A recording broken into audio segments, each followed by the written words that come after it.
Anyone out there who is watching this, welcome. This is Random Nonsense, where we are going to be discussing random fucking nonsense. Because Dude, what the fuck is this song? Dude, I'm changing the station.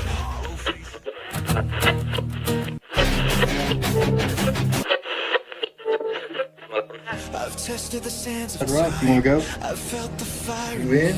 Oh, fuck yeah. I didn't rise from prophecy. I rose from pressure. And we're live. Welcome to episode 3 of Random Nonsense. I'm Jay, your host. That's my co-host. Out our friend Travis. So I would like to welcome our friend and director Travis into the studio tonight. Ahoy, everybody! How y'all doing? We can throw to the clip right here.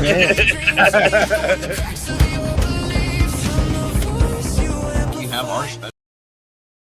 Boom. What's up, everybody?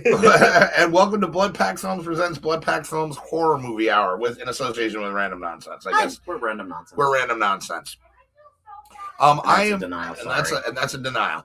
I just wanted to take a minute and thank everybody for showing up and watching today. We have a guest that I'm really excited to have on. He's a small independent filmmaker, but man, got a lot of time put into this. So it is with great pleasure that I introduce everybody to Michael Butt. Michael, jump on. Hey, How are you doing today, my friend? how's it going? Welcome to the show, sir. And I didn't get a chance to thank you in the green room. We were talking a little bit, but thank you so much for coming on the show today. Oh, of course, yeah. I love being on the show. You guys seem nice, and you got Ninja Turtles in the back. Yes, lots of You Ninja should Turtles. see the You rest should see of the the rest of the room, sir. I I'm should a nerd. find. I have those old 80s stuffed ones that I got from garage sales when I was a kid. I would have put those there. Itself. Now, I only know where jealous. 2 of them are right now. I think I my have brother has one- Leonardo. I used I to have a Raphael. Donatello, and I have I think it's a Michelangelo, but it might be a Raphael. All right, Oh, that's awesome. that's pretty dope. Though. See, I'm liking this already. He'll fit right in with our nerd. Yep. And we as well, we love meeting new people. We like Yes. making new friends, man. You seem like a really awesome guy. So yeah, again, thanks so much.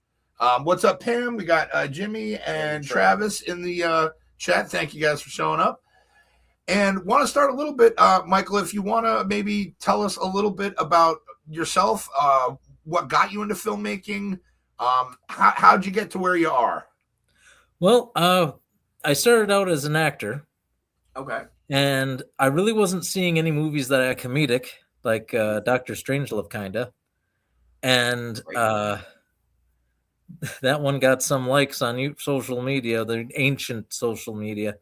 And so I decided I went one more year of college, and then I said, I'm going to make Yetis because it's winter, and I can make a Sasquatch costume. So I made Yetis, and that thing didn't go anywhere at first because I had no idea what I was doing. So then I made Vampire Ticks from Outer Space, and I released them as a double feature. They were both just a little. One was a little over an hour long, and one was like 5 minutes over an hour long. So Okay. they're only like 2 and 14, 18 minutes, something like that. Okay. And the drummer of all people from a band called Rat Bat Spider, he happened to find a copy of it on eBay that I put it up on eBay because I'd gotten 1,000 DVDs printed and I didn't know what else to do with them. And he's like, "Oh, you gotta try to get on Dedgar Winter's Dark Coffin Classics," and the other guy down there who's he was before Dedgar just a little bit, and they kind of had a feud going for a while. I forget his name. Anyway, so I sent it to both of them. They had me on their show, Dedgar did, and everything just kind of built from there. I went on to make The Man with the Golden Hand, and then I made This Woods is Cursed, and This Book is Cursed, and then I got my first. That poster in the background, by the way, on Withdrawal, which we'll get into. Yes, I had that in the background of that one because I felt like having, Well, it was funny because I know you have made previous movies to this, and I apologize for interrupting. I'll make it really quick. no, it's cool. But I know that you have a history with making movies, and when I saw those posters, I was like, I'll bet you those are some of his movies, and he put his posters in it. That's something I would do. That's what I was thinking. Yeah. But please continue. I'm sorry. That's what I did. Anyway, so after I made This Book is Cursed, I got my first invitation to be a special guest at a Comic Con kind of thing. It was what was it?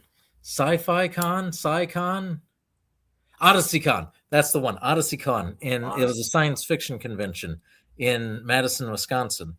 And oh boy, I absolutely love that. So if anyone out there has a convention, I'm willing to go for free, and I will sign autographs for almost free. Like, you have to buy something I have, or just convince me to sign your piece of paper, but I won't charge.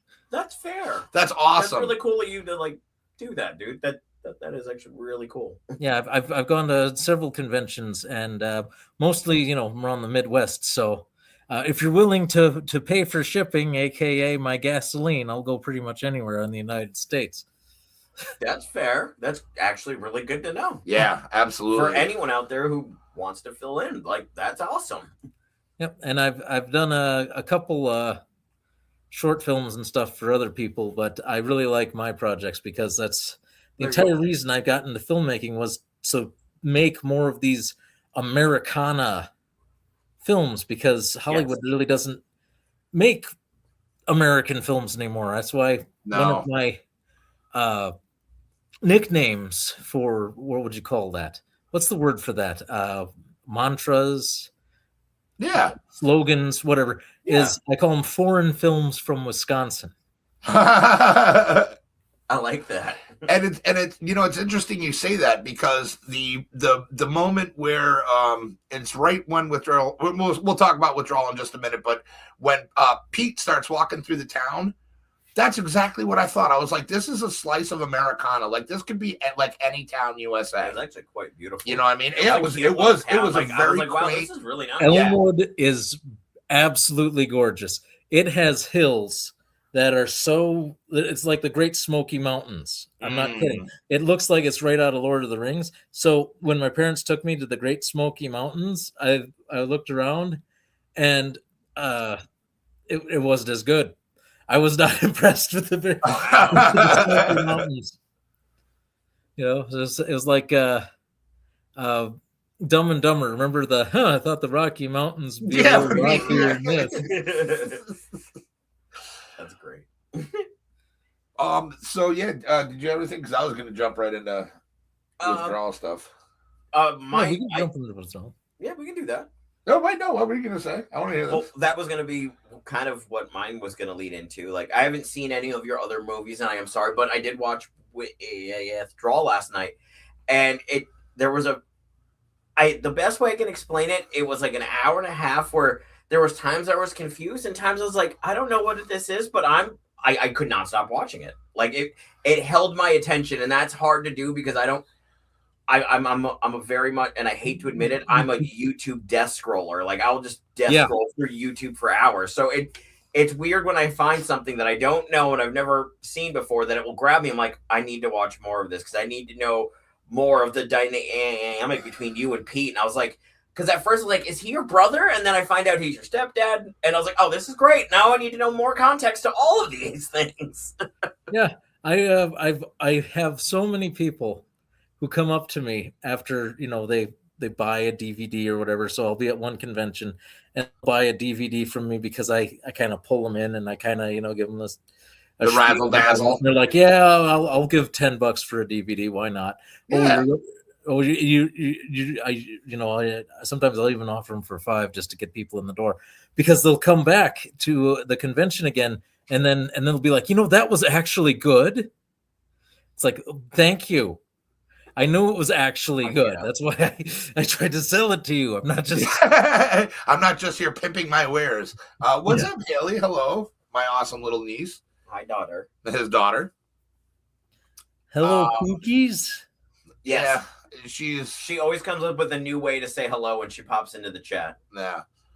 Jimmy says they don't have to understand the story; they have to want to understand it. And that's where I was yesterday, wanting to understand what was actually going on, which we'll get to the movie in just a couple more seconds. Yeah.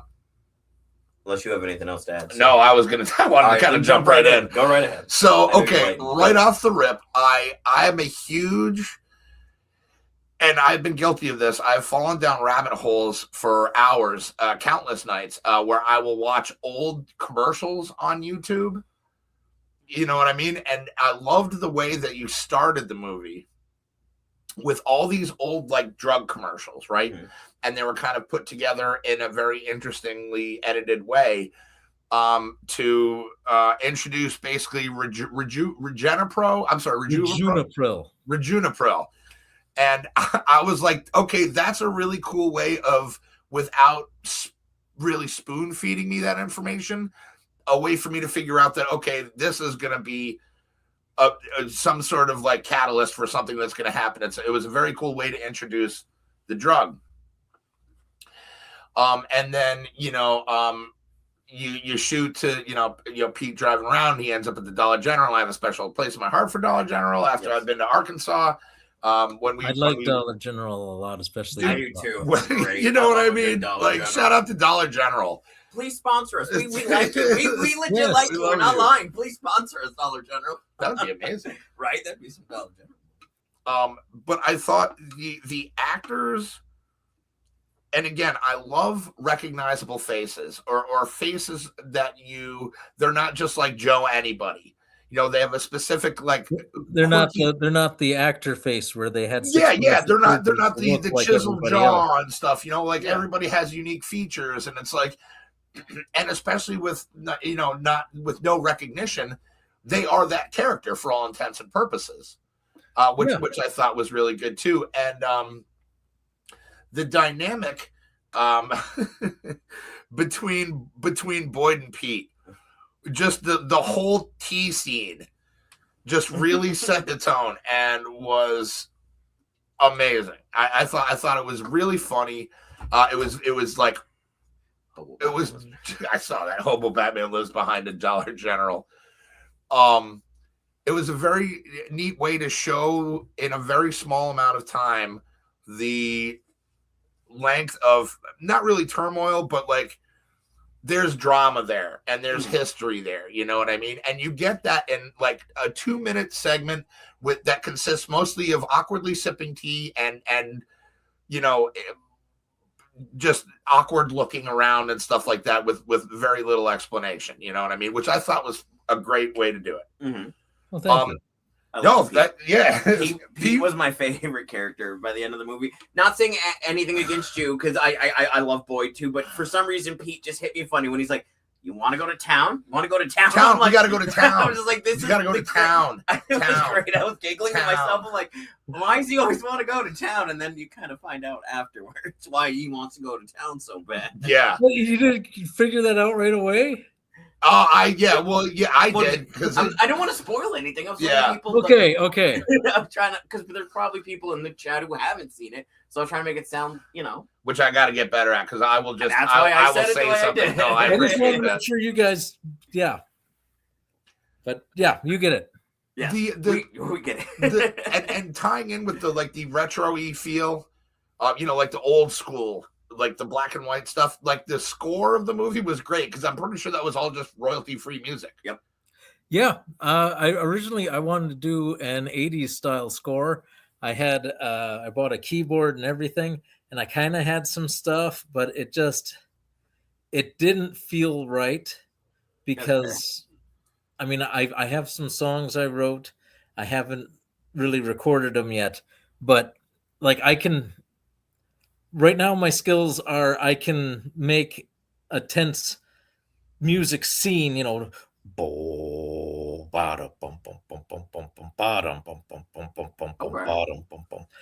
kind of stuff. Mm-hmm. But I couldn't really make anything, and also my voice is one of the characters, so that kind of not so good for singing. Yeah. I sound like Pee Wee Herman, but who's gonna believe me?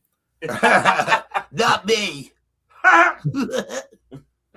But yeah, you get the idea. So I couldn't really make my own music like I thought I was going to at first when I had first planned it.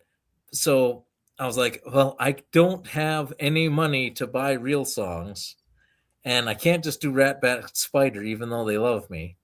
So I'm going to say that there's an oldies station that plays 1920s music. Yes, because it was a very Bioshock feel to it as far as music goes. And that's one of my favorite. Mike reminds me of a guitar playing guy at a certain fruit stand. Yes, that's very true. That's one of the dudes that was in our movie that he's referencing, but a great guy, like just a super great guy.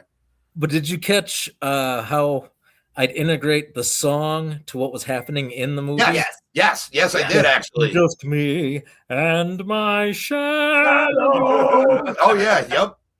That was great. Yeah, no, it was. I thought it was great. And there's the characters.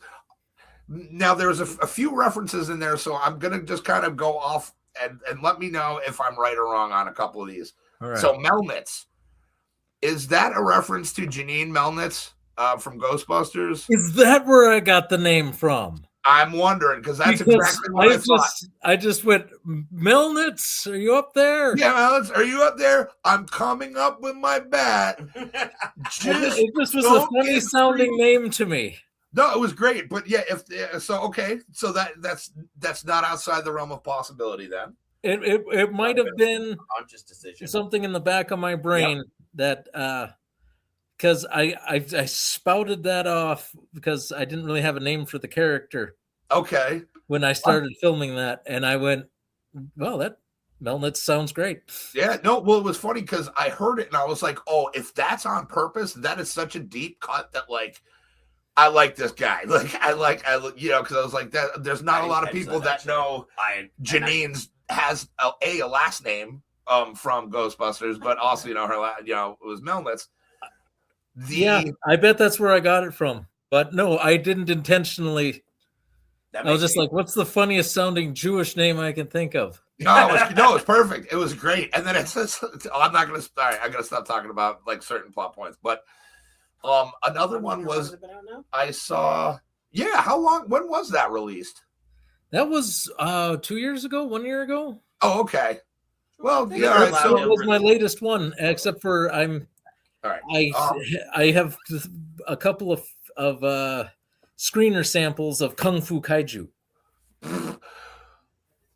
I'm sorry, did you just say Kung Fu Kaiju? Yes, Kung Fu Kaiju. Shut up and take my money, sir. Yeah, the problem with Kung Fu Kaiju is it's only 54 minutes long. Okay. So I have a couple plans. I'm going to do at least one of them, if not both. It's what the Kung Fu Kaiju is there was this North Korean film. I don't know if you heard about it, called Pulgasari. Oh. All right. So it's the Kim Jong-il sends some guys to Japan and they kidnap this South Korean filmmaker. Not kidding. This isn't the plot of the movie. This is how the movie got made. This actually happened? This actually happened. They actually kidnapped this guy. Okay. They brought him to North Korea. And he said, I'm not going to make a movie without my wife. I'm not going to make a movie without my wife. Well, it was his ex-wife at the time. But they kidnapped her too. And they brought her to North Korea. And they...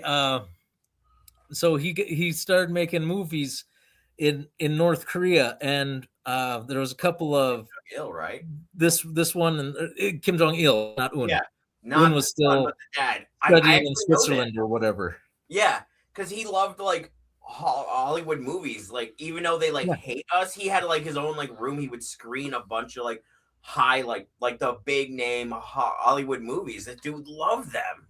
I was not aware of that. So he was trying to make his own kaiju film, right? Yep.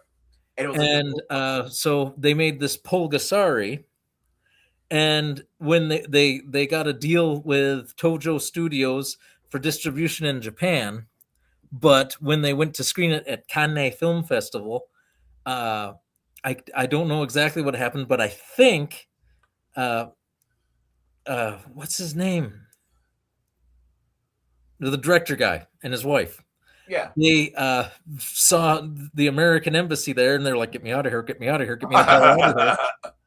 And so they ended up escaping to America, and so North Korea actually abandoned the film after that. They just, Polgastari is nothing because it's this defector. There's, we don't care about that anymore. So it sort of lapsed into the public domain because of legal this and legal that. But since they had a distribution deal with Japan, Japan actually got a copy of it, but no one had ever translated it into English. So what I did was I took it, I edited it down and changed the story and a lot. There's, of course you can't change the whole thing, but I changed the story a hell of a lot. And I put different voices on all of the characters and turned it into an English film I call Kung Fu Kaiju. So it's kind of like Kung Pao, Enter the Fist. Kind of. Yeah. That's awesome. That's one of my favorite. You're going to love it. I know you're going to love it. And all of you out there, you're going to love it too. Down. And I have to say, points for you that you know that. Like, I only know that because I'm in a weird select group of people. I would actually like to take a trip to North Korea and actually. You know how I know that? So I know that because I've looked into things about North Korea. So good for you, Will, knowing that, dude. That's a deep cut, really. Well, there was a book they were selling in Dollar Tree. Really? Back when it was $1. By Haley. And I read that book, and that's how I got all that information about it. And that's fair. I was actually looking for a public domain kaiju film, and there's Gappa. Gappa kind of is, but not really. The full screen kind of is, and but if you put it on YouTube, they'll flag it for copyright. Yeah.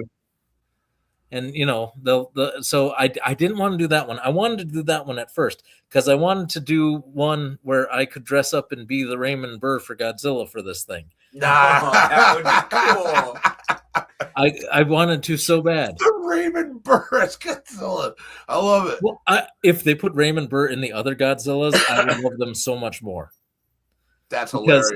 It's a lot of the fun is seeing how they've interjected him. I'm going to crawl down this hill with my Japanese guide and look and watch as this village is being destroyed by Godzilla. That's just hilarious to me that they happen to be on the hill as Godzilla's terrorizing stuff. That's hilarious. One of the other, I don't know how we got there, but I love it.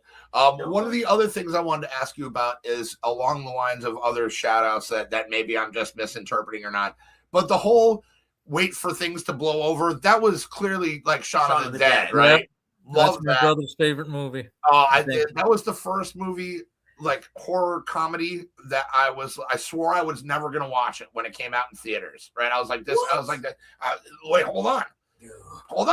So I swore I was never going to watch it. It came out on video or on DVD, and I somehow got a copy of it, and I was like, all right, let me watch this, and I bought it immediately after that. I was because they treat it. Well, the comedy comes from the realness of it. Yes. Yep. And that's my kind of comedy. Yeah, I love that movie. And my last one, I'm sorry, but there's a shot when you are about to go camping. And you don't know Pete's in the trunk, right? Spoiler alert. And it almost reminds me of the very first shot in the original Night of the Living Dead, where it's kind of, far away and it's kind of a windy road and the music fits almost too, except, with a little comedic twist in it. And was that intentional or was that just me looking way too deep? No, because I wanted to make a zombie movie, but I didn't have enough to make enough money to make a zombie movie. I'm trying to build my fan base to where I have enough people who are underemployed that I can make a zombie picture for no money, for very little money. Sign us up. Yeah. We're in, bro. Just sign us up and let us know where to be. As soon as I can. That's one of my problems is all my fans are in tiny spots here, there, and everywhere. And ironically, I don't have many in my neighborhood. I have a few, Sad. but they're all like busy working. Understandable. But yeah, no, I thought it was great, and I'm sure there are other ones out there that I'm missing. But those were the ones that really jumped out at me, like, you know, and especially the night of. I'm a huge Romero guy. I love George I Romero. want to make one called Morning of the Dead. Like MOUR, because I know you love your No, wordplay. morning, as in, you know, it's Like okay. just The the dawn morning of the comes dead? up, and then there's morning, and then there's day. Okay, that's where I would put it, set it right there in between dawn and day. And And day. That's fantastic. I like in that. the segments where everything is absolutely falling apart. I like this guy. I do too, He's and I very think that's a smart. great idea. That's I think cool. that's a great idea. I have it written, and of course it's me. So it's like Dawn of the Dead mixed with Grumpy Old Men. You remember that scene in Dawn of the Dead where, you know, all the rednecks are together and they're drinking? Yeah. Well, imagine that. Only things are falling apart now. So there's arguments over. I need 32 ACP. Well, bullets are bullets. That's fit, man. I would watch that movie in a heartbeat. And the one thing I also liked about like tonally of your movie is that it is akin more to like and I don't know how you feel about him, but don't take this wrong.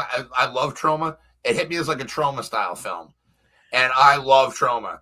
And I knew very like old early into Trauma, watching too. this that this was going to be a movie that I enjoyed. I like old Trauma, but him and I, we're kind of on the outs. Lloyd, Not because of me. He just No, I'm doesn't like sure. it too much. oh, I'm sure. Yeah. Oh no, I've seen documentaries, And we've talked to and other we've directors talked to- who've worked Like, with Chroma. So I sent him Cosmic Blast for him to review, and then like a few months later, he comes out with Mutant Blast. Yeah, that sounds about right. And That sounds about I mean, right. I'm sure he was making it before then, but it'd be really weird if it was just a coincidence and we both just decided to do Blast and we both had that same font. Not that it couldn't be, but just a little weird to me. Speaking of which, Cosmic Blast, it's not available anywhere to stream free right now, but it should be. I'm trying to get it on Tubi and I'm trying to get it on Fossum and all that, but for some reason, I never got the captions and whatnot good enough the first time around, and so they automatically rejected it. Write somebody if you want to see it. Wait, they rejected it because the captions weren't right? I'm terrible at files, right? Okay. So, That's fair. like the capture, like the spelling would be too wrong, so they reject that, and then they decided that they were only going to allow it to be permitted or submitted 5 times or whatever. And then that's that. It 5 times because whatever, and so they reject it automatically now. But it's like, I can't do your file types. That's the whole problem. The problem's not the movie. The problem is I had it in AVI and you don't like AVI, so I got to go to MP4. But then the MP4 doesn't exactly match this thing, and Oh, that sucks. I'm sorry. Yeah. Yeah. Why don't you? I mean, is that something you and Shane could talk about? yeah, I've been trying to get him to, but I'm just giving him a push. I got you. He I had tried to- to do it too, but he ran into the same problem because they rejected it because it had been rejected before. So it's like, are you kidding? Jimmy says 28 years later was the Hung Dead. Yeah, that's what I hear. 20 years later, I haven't seen that one yet, but I can tell you I am extremely disappointed in it. What I wanted is Serena and what was the guy's name in that? Oh Jesus, I haven't seen it in forever. Yeah, I wouldn't be able to tell you. You know, the 28 days later. Well, Yeah. I wanted them to be like on the Isle of Man and have everything be, you know, mostly good, right? You know, they're sowing by hand and he's tilling the soil and all that. And then all of a sudden, this cruise ship comes and smashes into the shore, and out come a whole bunch of infected. That's what I wanted. That actually would have been That would have been cool. solid, yeah. I would have watched that. No, there was something else that I wanted to ask. Oh yeah, so in the beginning credits, it says an actual celebrity mystery guest voice or something like that. Yeah. Who? Can you say who it was, or? It's supposed to be a surprise, but you can find William Shatner's voice in it. Wait, you got William Shatner to do that? I didn't say that he did it. I'm saying his voice was in it. Oh, okay. Who played the president on the radio? Oh, no way! Because I thought for some reason, Okay. All right, I'm at the Ross. There was like, wait, what? Madman's, the dude with the gloves cutting up the coke the whole time, and like the yin yang and everything like that. His henchman, I thought, sounded an awful lot like Matthew McConaughey. Nope. And I was like, and that was my whole thing. I was like, it kind of sounds like it's Matthew McConaughey. I'm like, but that's pretty solid if you got him to do this. But it's William Shatner's voice is in it as the president. Okay, that's super cool. Yeah, I actually took that from some film about being racist back in the 60s that he did. That's in the public domain. Oh, nice. So you don't. That's smart. Billy Shatner. Oh, that's awesome. Okay. Because the whole time I'm watching the movie, I'm trying to pick out who the hell it was. Speaking of William Shatner, one of the reasons I wanted to put him in it is because I did this show called Wisconsin Unexplained. I have 8 episodes, and they aired on TV and stuff. Oh, and, wow, that's cool. They only did it once, a while ago. But it was called Wisconsin Unexplained. And like the year after that, suddenly The Unexplained with William Shatner comes on. Oh, it's almost like a blast trauma situation. Yeah, almost. I'm not saying, and this one is absolutely coincidence. But I have one more time where this happened. When I made Yetis, there's a Dolph Lundgren film called Legendary. Have you heard of it? No. Giant lizards. Anyway, the first 15 minutes of the film are basically summed up Yetis. They even have the Sound-O-Matic wildlife recorder. But there's no way they could have seen that one. There's no way they could have seen that. Even though mine came out first, there's no way that they could have seen it. Wow. I don't think anyway. But that one's an amazing coincidence. If you watch that and you watch Yetis, you'll go, what the heck? It looks like someone stole from somebody, but no one stole from anybody on that one. I'm 99% convinced. Just completely independent. Well, it's kind of like that theory that like once it's out there, you can almost like pluck it from the collective consciousness. Yeah. You know what I mean? But then again, you have the other ones where it's like when somebody makes a hit movie about this, then you have like, a million other copies of it coming out. And, once something is interesting enough, and especially if it's like, you said you only did 8 episodes of it. If it's such a small, short run of things that you can almost, get away with it, with ripping it off a little bit. Well, I'd really like to have a budget for that, but I've exhausted all the cool stuff around me, and I don't want to travel more than a day, and start sleeping in hotels and stuff to make more. Because I'd love to do the Beast of Bray Road. A lot of people asked me to do that one, but I don't live near there, so I'd need a hotel, and I'm super cheap because I have to survive. It's not the world we live in does not. It's not very good for people with not a lot of money. Trust me, I know. Would you all like to hear a really fun, quick Bill Shatner thing that I know? No. Yeah, I mean, yes, absolutely. Go ahead. So, and as fast as I can spit this out and not make this a very convoluted story, I know a guy who used to actually work cameras in Hollywood back in the day. Well, Bill Shatner hired him to record his horse shows, because those of you who know who Bill Shatner is, he loves fucking horses. That's his thing. He loves. That, no, I think that came out wrong. That came out absolutely. wrong, and I was like, yeah, Jen, I that's was why like- who did this. I was like, just forget it, just keep going. Yep, no, keep going, please. You're doing great, Tiger. All right, he loves his horses. Yes. Not I wanted there. to make sure that everyone knew that because I Yeah, don't want to Heather. libel William Shatner. So my friend went to film for him, and he filmed all this stuff. He filmed a bunch of like behind the scenes stuff, and then when it was all done, Bill shafted my friend and never paid him. So he's got the only copy of that horse show that never came out because Bill refused to pay him. And I've watched the whole show, and I have to tell you, Bill Shatner's a dick. He's not nice to people. He's really Is that rude. why he didn't want to pay him? I bet. Like, he's very rude. I was I'll like, believe it. damn. I've heard that from a lot of And interviews and And stuff. I love Jim Kirk. Don't get me wrong. Jim Kirk is the like captain of captains. And I was like, this hurts. Bill and Jim, you guys are like this? Yeah. I mean, that's Billy, Shaddy, whatever. interesting. We go way back. Wow.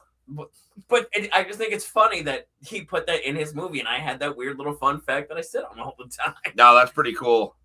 That's all. Back to the interview. I'm done annoying everybody now. Oh no, not at all. Hey, if you want to talk about other things, I can come back on another time. No, you're good. No. And, but that you always have an open invite. Yes. You are more than welcome to come on whenever you'd like, man. For sure. I'll make sure to come on when I release Kung Fu Kaiju. Yeah. Yes, please, definitely. I'm dubbing another one. Oh, going back to that. What we were talking about before in the green room, right? Yes. Yes. I think I talked about this here. Yeah. You and I were speaking. I think he was out of the room for the moment. Real Yeah. quick to tell Yeah, but I mean with the audience too. But I made this one called Kung Fu Kaiju in case. Oh you yeah. didn't- yeah. So it's only 54 minutes long. So I have two ways I'm planning on making it more presentable. One is making it a double feature with another movie that I'm dubbing. I got Carnival of Souls because the audio on that one is so bad. That's one of my favorite movies ever. Okay, well, I've absolutely butchered it and changed the story completely. I want to see it. I'm yeah, not I know you do. You'll go. I want to see that. But yeah, I made it make sense with the original audio, but I'm going to try and find some actors to redo the voices, and we're going to keep like 80% of the script. Yeah, I'll bring you guys on. Friend me on Facebook. I did already. I will do it as soon as this interview is I over. already did.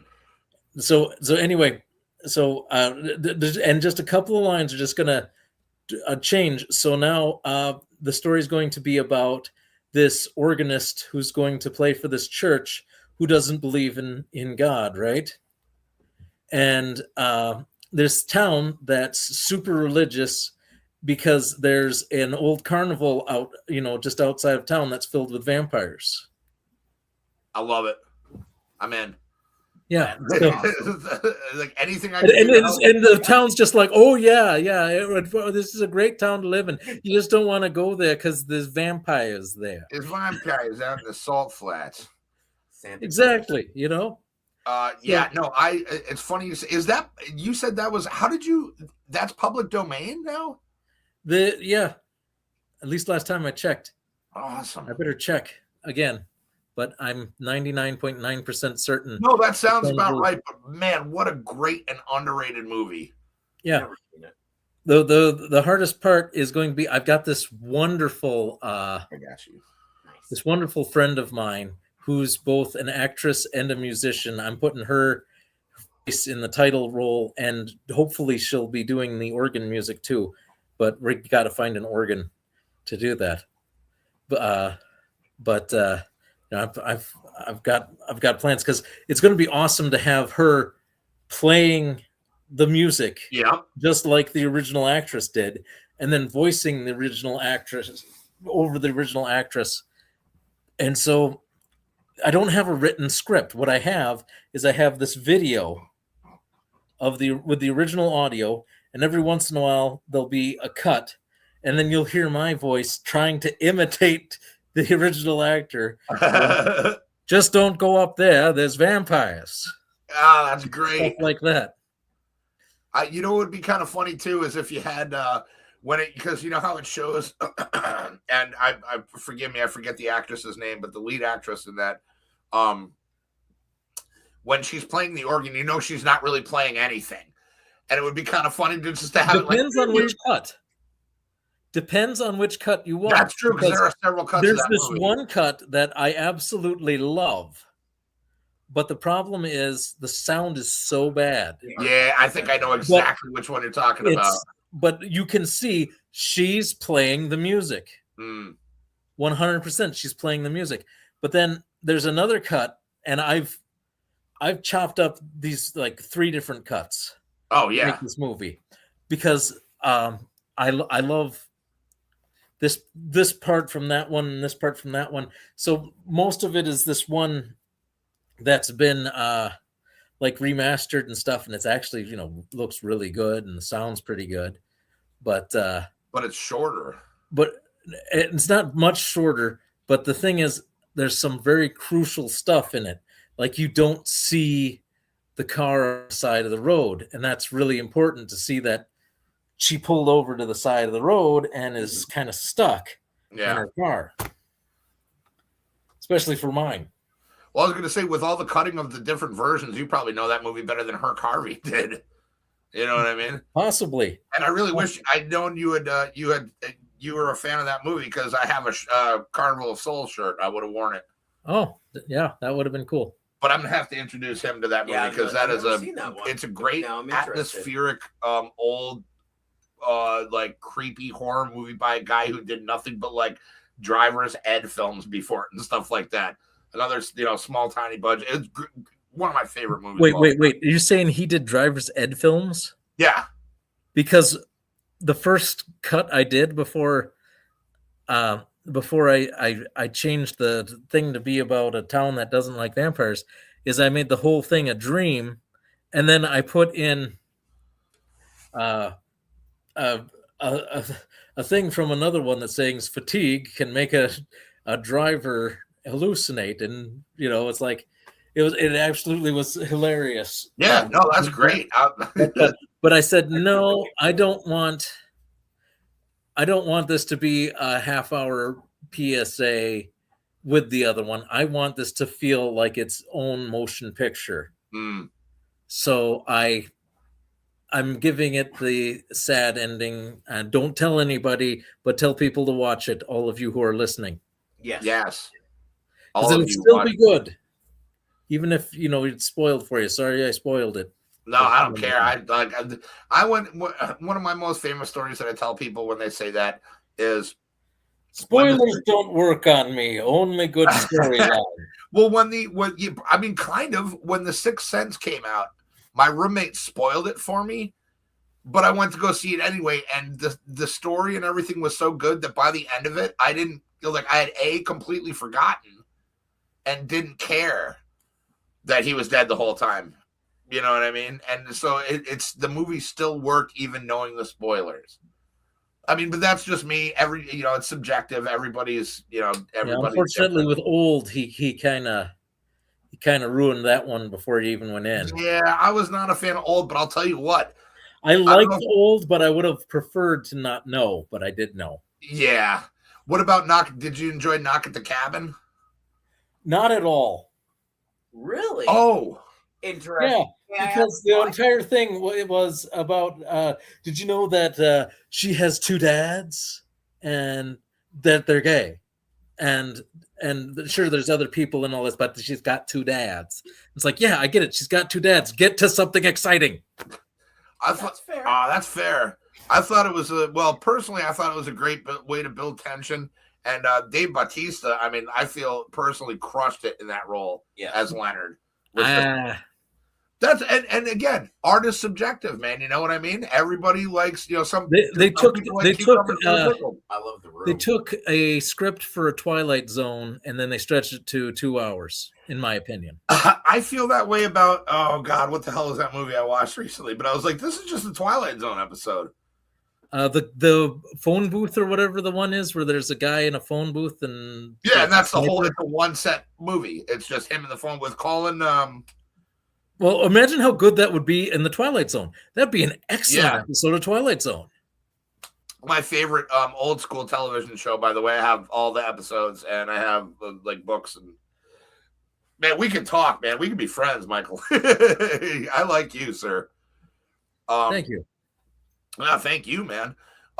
Now, who are some of your inspirations as far as like filmmaking goes? Robert Rodriguez.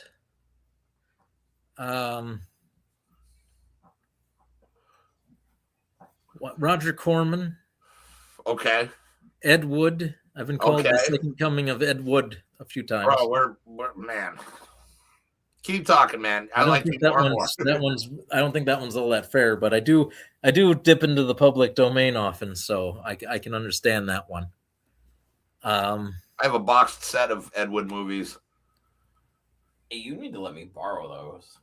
I haven't watched Ed Wood in a while, so you need to let me borrow those. Add some rabbit hole and go down again. You got it. Well, Rod Serling, of course. Oh, of course, absolutely. And Mel Brooks. Yep. You got to give props to the legends, man. Definitely. Yeah, that's awesome. And you know, what that's up, Lone Star. Hey, what's up, Chad? How you doing, Bubba? A lot of now you're kind of an auteur, right? Like you write, direct, edit, you kind of do everything, right? Yes. And rarely is my product the same as when I started. What do you find that there is a certain hurdle that you run into during whether it be like pre, post, or like during production that seems to reoccur again since you've had so many years put into filmmaking and wearing all these different hats, so to speak? It's gotten easier, but finding actually this last 2 years have been really hard. Ever since COVID, it's been really hard to find people because, times are just tough right now. Yes. But it used to be harder for me, but for a while there, when I made Cosmic Blast and stuff, I'd just like run into people and be like, hey, you want to be in a motion picture? And they'd be like, I'm not making porn. And it's like, no. And then once I am explained to them, or I'll have people come up to me at conventions, and I'll be like, "Hey, you want to be in one?" They'll be like, "Oh, hell yeah!" But I live in New Jersey. I'm sorry to hear that. Oh boy. So that's like you were talking about withdrawal. My friend who did the voice that you thought was somebody else. Yeah, Matthew McConaughey. Yeah, it wasn't him. It was my friend in North Carolina. I remember his real name, but I can't remember his stage name right now. I don't know if he wants me spoiling his real name. Well, then you can just leave it at you can like make it an acronym or something, or just say your friend. You go watch the movie. It's in the credits. Yes.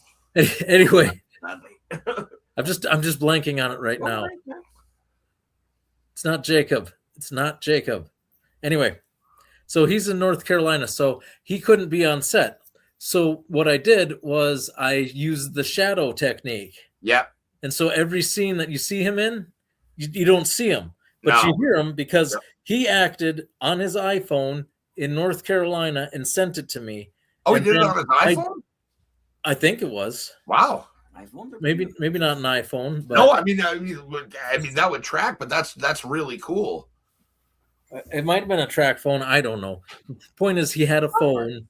He recorded the lines in there. He sent them to me. I ripped them off.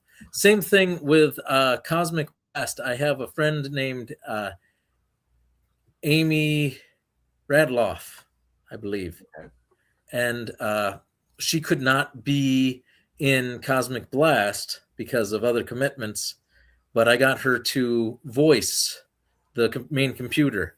Oh, that's solid. The same way. And the reason I do that is because I was watching the DVD extras of the old Dungeons and Dragons show. Do you remember that show? Yeah, the animated one? Yeah. Absolutely. Yeah, so I learned that one time the Archer guy, he could only get his lines done in time in a telephone booth in a subway.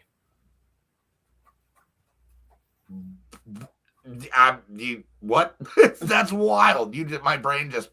I saw that. That's incredible.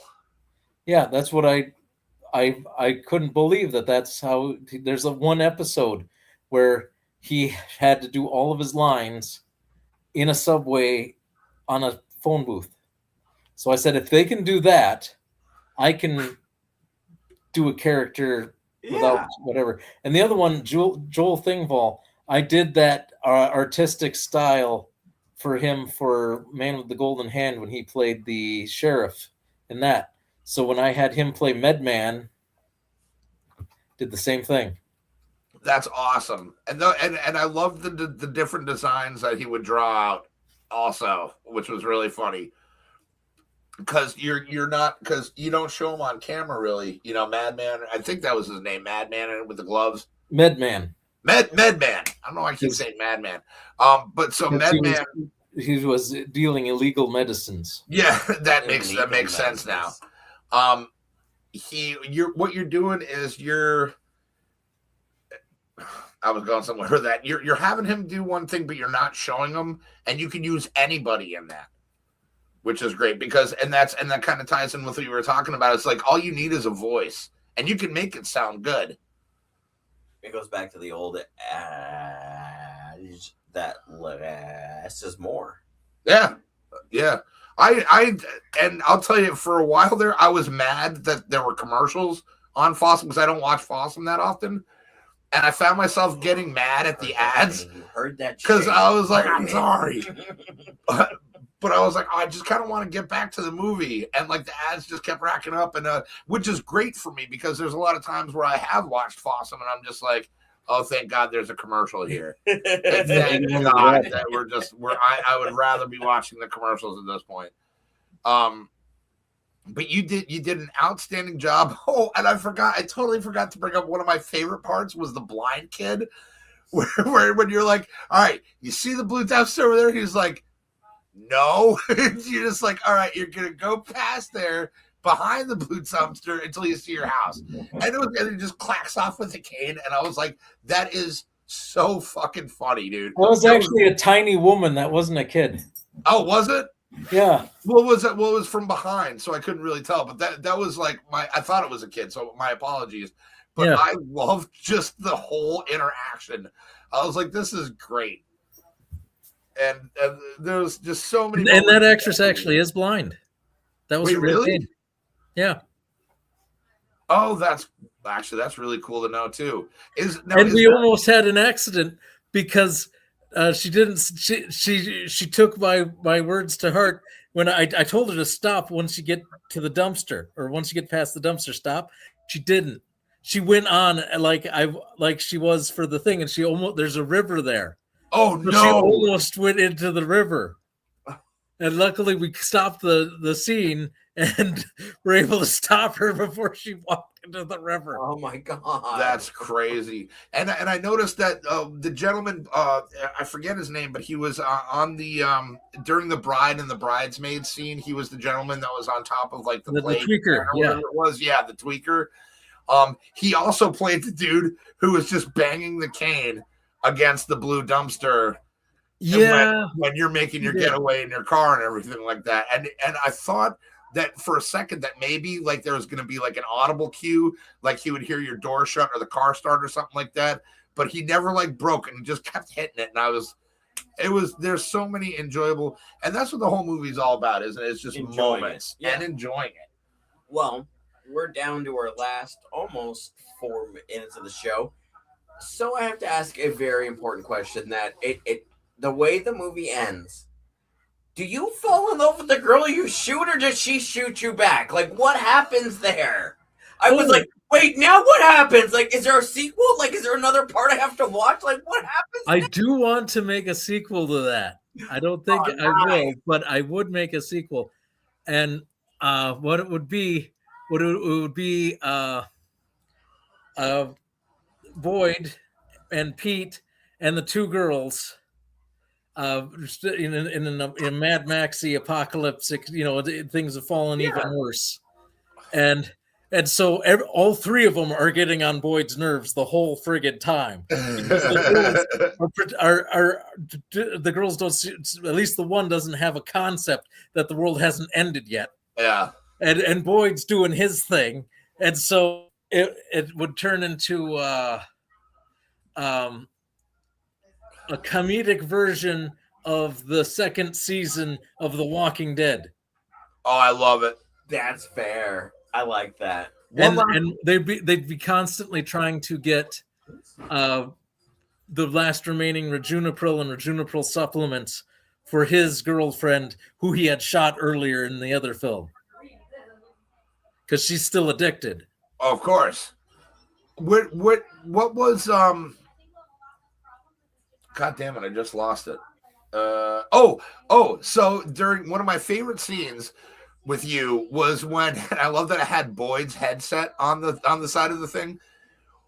I can get what a breakfast dog is. Like in my head brain, I'm like, okay, it's a hot dog with like, scrambled eggs on it or some shit, or maybe some like hash browns in there or something like that. Yeah. What the hell are hunker dunkers? Hunky dunkers? Hunky dunkers. Okay. I was wrong. Little pieces of hot dog. All right. Okay. And you dunk them. Oh, like different dipping sauces? So they're hunks, and you dunk them. So they're hunky dunkers. Oh, I thought it was hunker dunkers. I forgot. I know, my bad. But if you look at our thing under there, it says hunkers and dunkers. I thought that's what it was. It's hunky dunkers. Okay. Because I was like, well, I don't know what that is, but I want it. That would be my. Go home. All right. Take some hot dogs, cut them into little, not square, but like pennies. Yeah. To little chunks, little hunks, and then you can like roll them in some cornmeal or something like that, and bake them. And Wait, this is a real thing? No, in my brain. Oh, okay. Oh, so I'm a fat guy. Keep talking. Right. So you put them in cornmeal and you bake them, and they'll get kind of crispy, and they'll have little pieces of cornmeal stuck to them, and then you dip them in your ketchup or your barbecue sauce or whatever like that. That's a hunky dunker. Bro, I think I'm actually going to make hunky dunkers. I'm going to have to actually do that. I was thinking about actually making a hot dogs. And actually, I have a idea to end the food deserts in the United States, but I'd need like $1 million to start opening up these little grocery stores I call Oasis Foods. And I have a way to stop the theft and stuff, but I don't exactly want to disclose. What the heck? It's for the good of humanity. What I do is I do the same thing that they do in Mexico. You have just a store, and then there's a clerk who will get whatever item you want and bring it to the window. You pay for it, and she pushes it out the window. Oh, that's pretty smart. And that way theft is down, yep. Costs are down, and you can have these Oasis foods in these food deserts. That's actually a solid idea. That's a really good idea. I would love to have that. So please, everyone, share this as much as you can, because one, I need my motion pictures to be seen more, because they're too good, and I want to make more of them for you guys.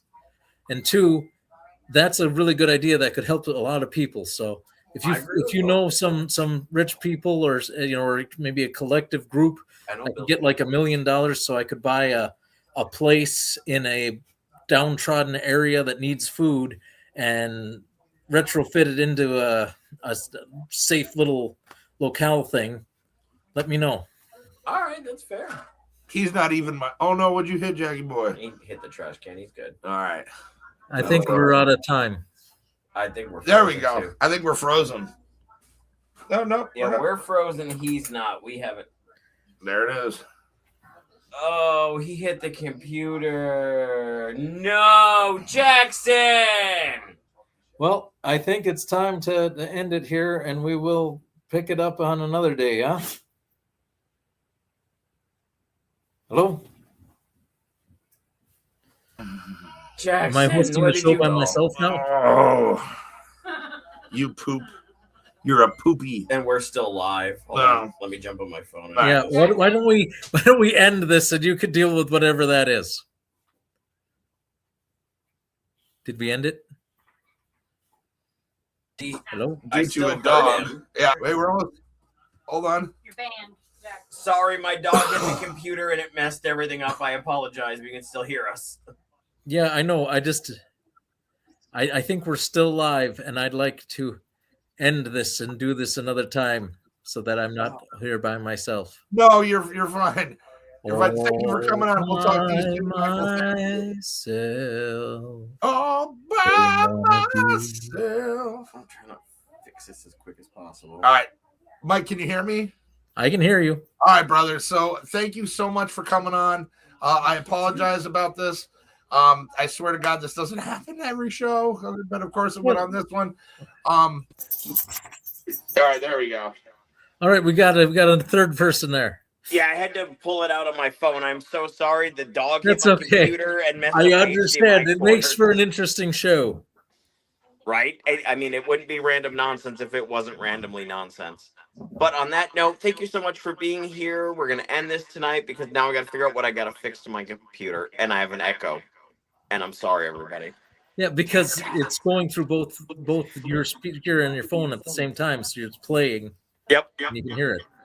Wait. Yeah. On that note, I'm sorry, guys. Have a good night. And we'll be back tomorrow for game night on Random Nonsense. Shout out to Michael Bye. Butt. Thank you for coming on, buddy. Dang, I want to be on a game night sometime. What games you playing? Oh, dude, you will be. Oh. We will chat here in a minute. We'll tell you all about it. I have a rough game that roughly thought out in my game in my head. I want to put on paper someday. Anyway, we'll see you. All right. Thank you again Thank so you, Michael. much. Appreciate you, brother. Do I have to click something?